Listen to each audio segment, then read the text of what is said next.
Waalaikumsalam warahmatullahi wabarakatuh. Selamat pagi. Pagi, Bu. Sebelum memulai pembelajaran, alangkah baiknya kita berdoa terlebih dahulu. Fauji, silakan pimpin doanya. Teman-teman, sebelum kita memulai pelajaran, marilah kita berdoa menurut agama dan kepercayaannya masing-masing. Berdoa dimulai. Berdoa selesai. Ibu akan cek kehadiran kalian. Fauji Rahmat? Hadir, Bu. Febri? Hadir, Bu. Rifka? Hadir, Bu. Santi? Hadir, Bu. Baiklah, sebelum belajar kita akan menyanyikan salah satu lagu wajib nasional. Sebelum menyanyi silakan berdiri. Posisi menyanyi lagu wajib harus siap. Sudah siap? Siap, Bu.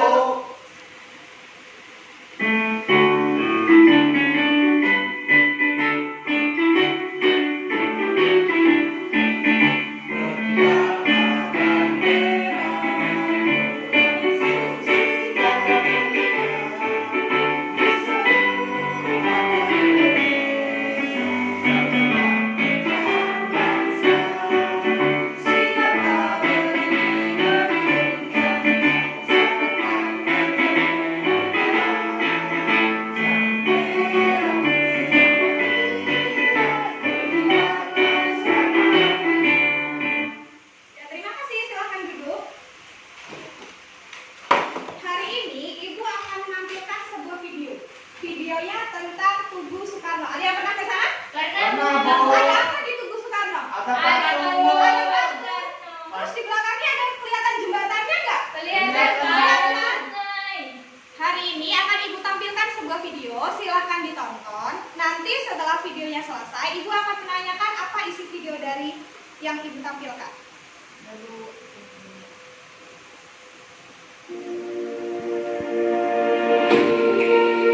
Seperti kota-kota besar lainnya, Palangkaraya juga memiliki petanda yang bersejarah.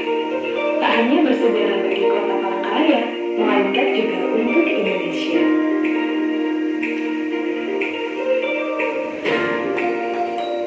Sejarah tersebut tersimpan di Tugu Soekarno. Disinilah tempat diletakkannya yang sebagai batu pertama pembangunan kota Palangkaraya.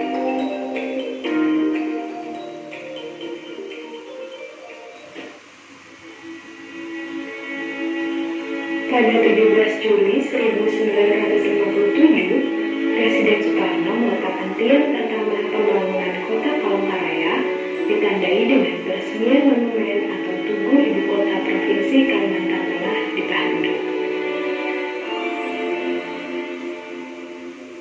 Angka 17 melambangkan hikmah proklamasi kemerdekaan Republik Indonesia. Tugu api berarti api tak kunjung padam. Pilar yang berjumlah 17 berarti senjata untuk berperang.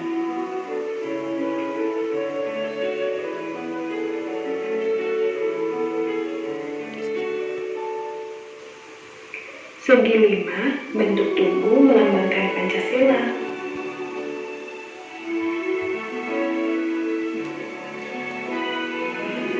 Terdapat kawasan hijau yang mengelilingi tugu. Dapat kita lihat bahwa kawasan hijau telah ditata dengan baik oleh pemerintah.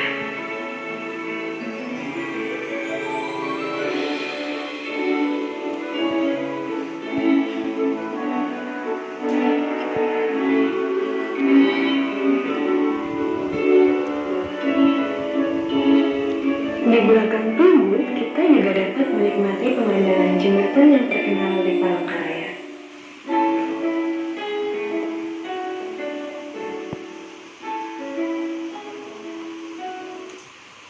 Itu tadi video tentang Tugu Soekarno. Ada yang tahu apa isinya? Bu. Apa, Riz?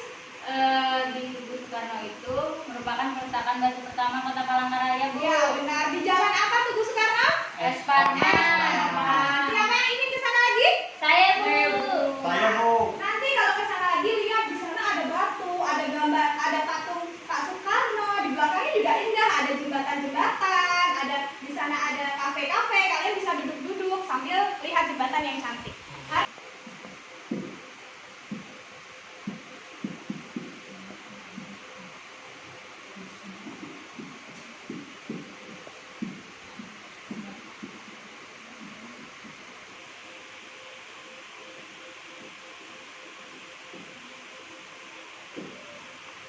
Jadi hari ini kita masuk ke tema 8, lingkungan sahabat kita. Subtema 2, perubahan lingkungan, pembelajaran 1. Tujuan pembelajaran kita hari ini ada 5. Yang pertama, siswa dapat mengidentifikasi faktor-faktor yang mempengaruhi siklus air dengan benar. Yang kedua, siswa mampu menjelaskan perbedaan tentang air tanah dan air permukaan dengan tepat. Yang kelima, siswa mampu menuliskan kembali peristiwa yang terdapat pada teks non-fiksi dengan benar. 3.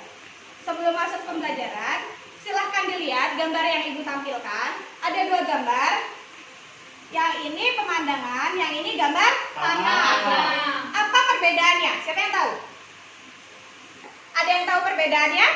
Bu, Iya, Riris? itu yang hijau tanahnya subur, Bu.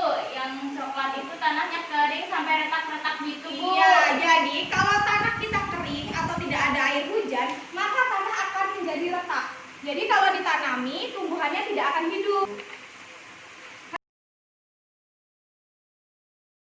Hari ini kita akan membaca tentang siklus air tanah. Nanti akan Ibu bagikan. Kemudian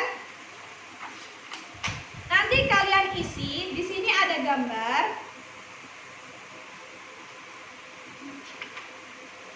Di sini ada gambar. Ada 3 kotak. Nanti diisi sesuai dengan bacaan siklus air tanah tadi. Nanti peristiwa 1 contohnya air meninggalkan tanah. Bisa? Bisa, Bu. Ya. Ibu bagikan.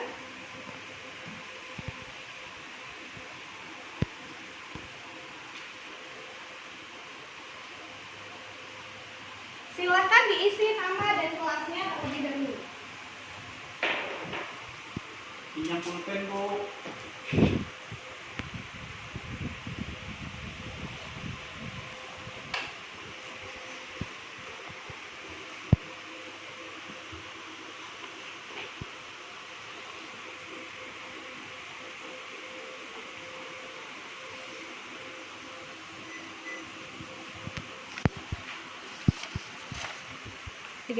Sudah dibaca? Sudah, Bu. Silakan lihat di papan. Ibu punya permainan. Di sini ada siklus air tanah. Nanti kalian tempelkan sesuai dengan bacaan yang telah kalian baca. Jadi misalkan siklus air tanah setelah itu jadi danau atau turun kembali dalam bentuk air hujan. Yang mana jawabannya? Turun dalam bentuk air hujan. Iya, benar Fauji. Berarti nanti tinggal ditempel. Ada yang bisa melanjutkan? Fauji silahkan maju.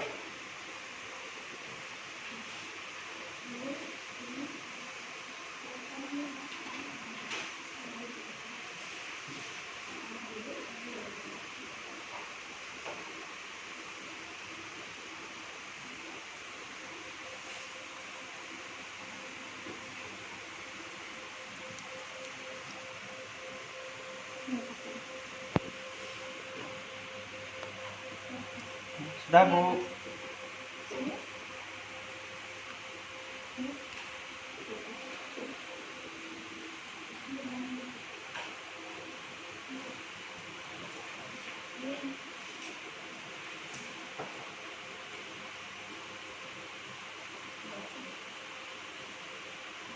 Ya, terima kasih Fauji, silahkan duduk. Ibu jelaskan siklus air tanah.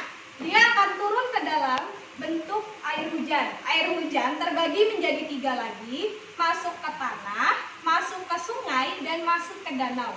Yang air tanah akan masuk ke dalam tanah melalui pori-pori tanah dan akan menjadi sumber air. Jadi nanti sumber airnya itu akan membasahi tanah-tanah, akan diserap oleh tumbuhan, dan tumbuhan akan tumbuh subur. Sekarang silakan dikerjakan yang tadi Ibu jelaskan, kotak-kotaknya, skemanya, diisi sesuai dengan bacaannya. Bisa? Bisa, Bu. 3. Sudah? Sudah, Bu. Silakan si Fauji bacakan jawabannya. Peristiwa 1. Proses siklus air menyebabkan air bergerak meninggalkan tanah ke udara. Selanjutnya air turun lagi ke tanah dengan bentuk air hujan. Yang peristiwa 2, Rizka.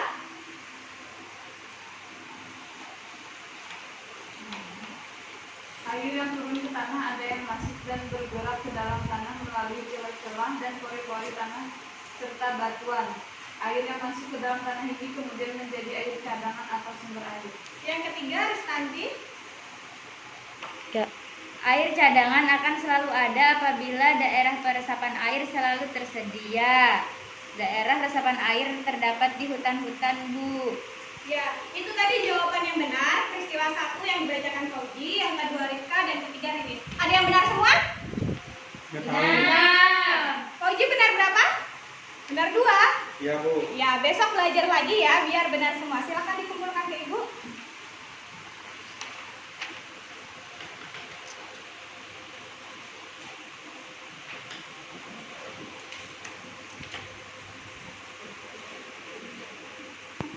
Selanjutnya kita akan melakukan diskusi kelompok. Ibu bagi 2 kelompok, Fauji dengan Sepri, Riris dengan Rifka. Tugasnya nanti dulu. Tugasnya di sini ada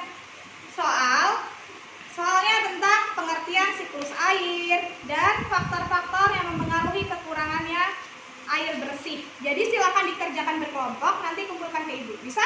Bisa, Bu. Silakan berkelompok.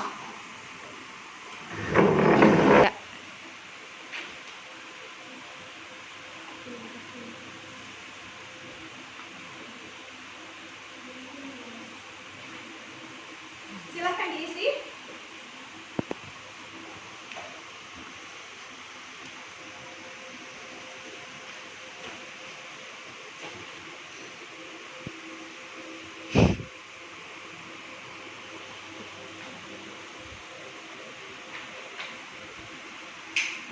Silakan perwakilan kelompoknya maju ke depan membacakan jawabannya.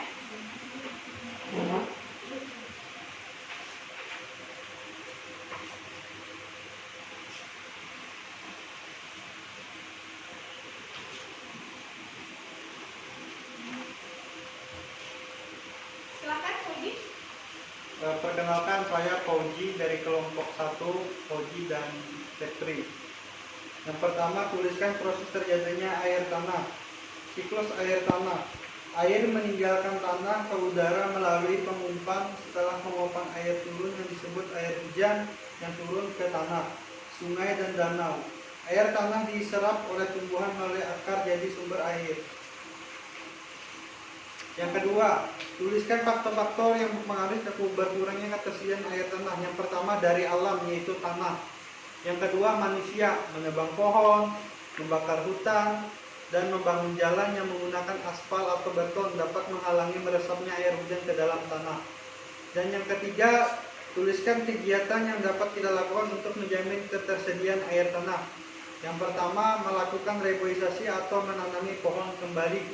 Yang kedua, tidak membakar hutan secara liar. Yang ketiga, tidak menebang pohon sembarangan. Ya, silakan kelompok selanjutnya. Kelompok 2, tulislah proses terjadinya air tanah. Siklus air tanah. Air meninggalkan tanah ke udara melalui penguapan, kemudian air turun menjadi air hujan, turun ke tanah melalui sungai, tanah dan danau. Lalu air tanah diserap oleh tumbuhan dan air ditumbuhkan, diserap dan oleh akar menjadi sumber air. Yang kedua, tulislah faktor-faktor yang mempengaruhi berkurangnya ketersediaan air tanah. Alam, yaitu tanah. Manusia, yaitu menebang pohon, membakar hutan, dan pembangunan jalan yang menggunakan aspal atau beton dapat menghalangi meresapnya air hujan ke dalam tanah. Yang ketiga, tulislah kegiatan yang dapat kita lakukan untuk menjamin ketersediaan air tanah. Kegiatannya yaitu menanam pohon di hutan yang gundul dan tidak membakar hutan. Ya, bagus sekali jawabannya Rifka dan Fauji. Silahkan dikumpulkan. Terima kasih. Ya, Bu. Ibu ingin tanya, tadi kegiatan apa yang dilakukan untuk menjamin ketersediaan air tanah? Siapa yang bisa? Fauji? Reboisasi, Bu. Reboisasi. Riris? Nggak tahu? Tidak menebang pohon sembarangan. Kalau ditebang nanti tidak ada yang menyerap air lagi, jadi airnya akan tergenang dan bisa menjadi banjir. Sebelum mulai Selanjutnya, Ibu ingin kalian bersenang-senang terlebih dahulu. Kita akan menari baby shape. Bisa? Bisa, Bu. Silakan berdiri.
Ya, terima kasih tepuk tangan dulu. Lagi, Bu. Lagi. Nanti setelah kita melakukan percobaan ya. Ya, Bu.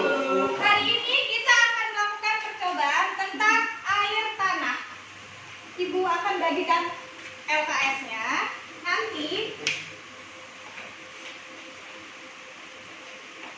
Nanti di sini ada nama kelompok, ada kelas. Di sini ada langkah-langkah mengerjakan. Kelompoknya sudah Ibu bagikan? Sudah, Bu. Nanti Ibu akan memberikan 2 botol kosong. Yang satu diisi batu bata, yang satu diisi batu kerikil. Nanti diberi air. Sebelum diberi air, usahakan batunya tidak usah melebihi airnya sampai batu tenggelam. Jadi nanti diukur airnya ada berapa senti, yang kerikil juga berapa senti. Kita diamkan selama 1 jam. Paham? Paham, Bu.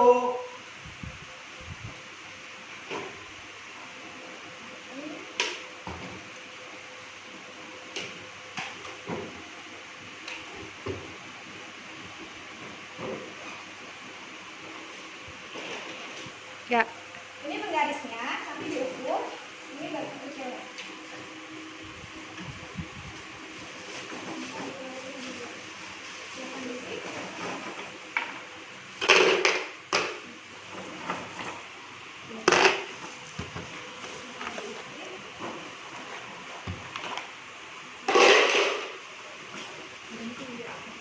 Ini diisi ya, Bu? Iya.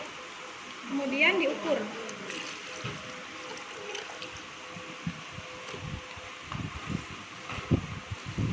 Sampai batunya tenggelam ya.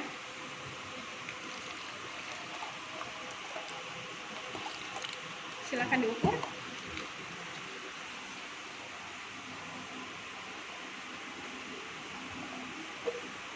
Apa? Ada berapa senti? 5 Silakan senti. ditulis di lembarannya. 5 senti. Berapa senti airnya? 5 senti.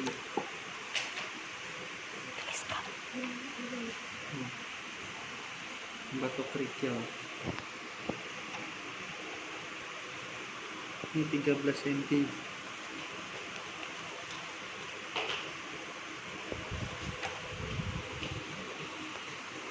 Kalau sudah diukur, silakan dijawab di soal di AKS-nya. Di baliknya ada soal, silakan dijawab.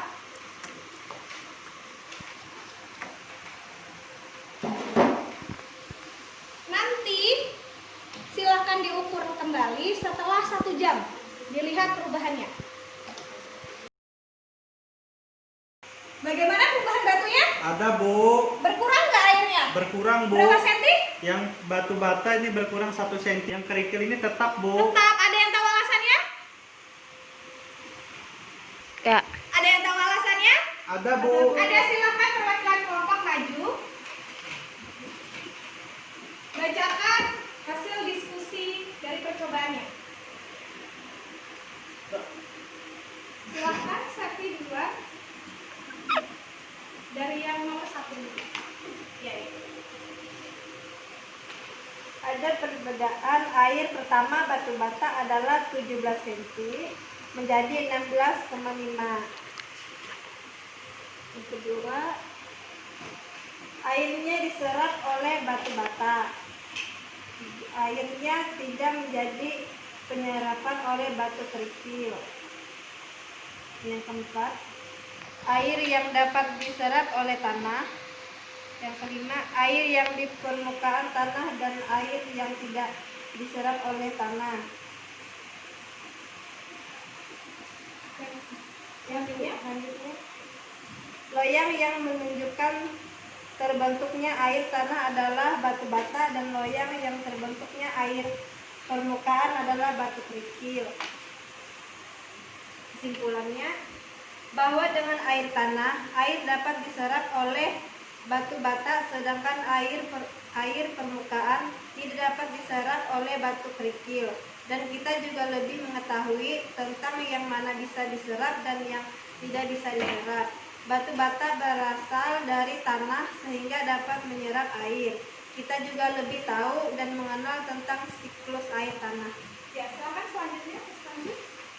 Saya dari kelompok 2 ini membacakan hasil kerja kelompok kami. Yang pertama, apa hasil pengamatanmu? Adakah perbedaan tinggi permukaan air pada kedua loyang? Jawabannya ada. Perendaman air pertama pada batu bata adalah 15,2 berubah menjadi 14,5 cm. Kemudian, air apa yang terjadi pada air di loyang berisi batu bata? Air tersebut diserap oleh batu bata yang menyebabkan air yang semakin berkurang. Kemudian nomor 7, apa yang terjadi pada loyang berisi bongkahan-bongkahan batu? Air tersebut tidak bisa menyerap ke bongkahan-bongkahan batu. Yang kedelapan, apa yang dimaksud air tanah? Air yang dapat diserap oleh tanah. Yang kesembilan, apa yang dimaksud air permukaan? Air permukaan adalah air yang ada di permukaan tanah dan menyerap tanah. Kemudian yang ke-10, dari percobaan di atas, loyang manakah yang menunjukkan terbentuknya air tanah dan loyang mana yang menunjukkan terbentuknya air permukaan? Jawabannya, air tanah yaitu loyang berisi batu bata, air permukaan yaitu loyang yang berisi bongkahan-bongkahan batu. Jadi Bu, kesimpulannya, air diserap oleh batu bata. Batu bata berasal dari tanah dan air masuk ke tanah melalui pori-pori tanah. Kemudian air tidak dapat diserap oleh batu-batu kerikil. Batu kerikil berasal dari bongkahan-bongkahan batu. Ada perbedaan air yang ada di dalam loyang yang berisi batu bata dan bongkahan-bongkahan batu setelah didiamkan selama 1 jam. Ya, terima kasih. Jawabannya bagus sekali. Silakan dikumpul. Silakan duduk kembali. Itu tadi kesimpulan dari percobaan bahwa batu bata dapat menyerap air karena batu bata terbuat dari tanah dan batu kerikil terbuat dari bongkahan batu.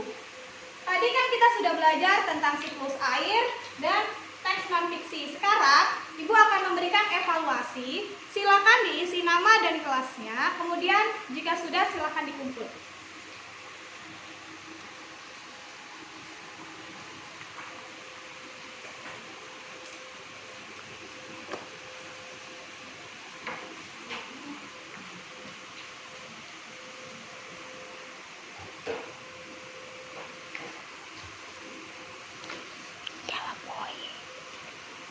Sudah? Sudah Bu. Sudah, Bu. Silakan ditukar ke teman kelompoknya. Sekarang silakan ditulis nama pengoreksinya. Akan Ibu langsung koreksi. Siap? Nomor 1 A, nomor 2 B, nomor 3 A, nomor 4 A, nomor 5 A, nomor 6 B, nomor 7 C, nomor 8 A, nomor 9 B, dan nomor 10 D. Sudah? Sudah, Bu. Ada yang benar semua? Ada, Bu. Siapa namanya? Sepri, Bu. Sepri. Tepuk tangan buat Sepri. Ya, terima kasih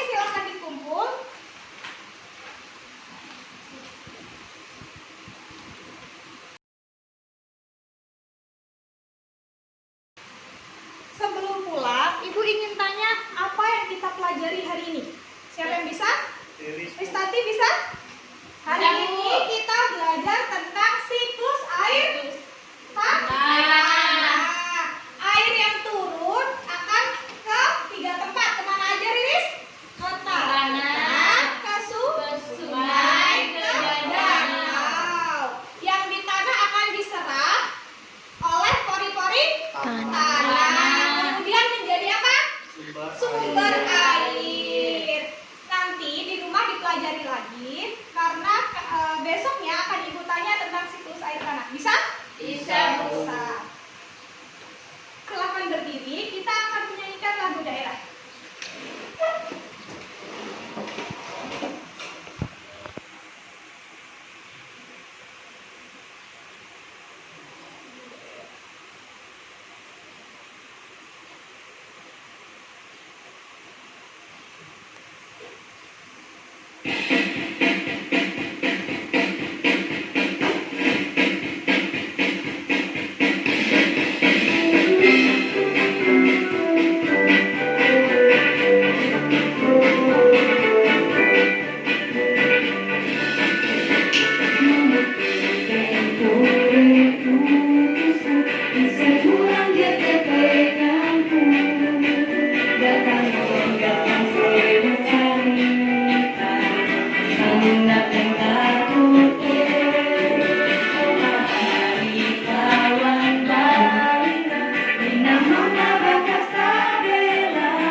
Ya, silakan duduk. Silakan bersihkan tempat duduknya. Kita akan pulang.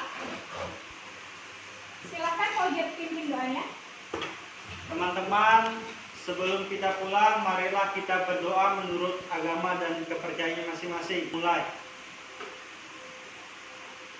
Berdoa selesai. Assalamualaikum warahmatullahi wabarakatuh.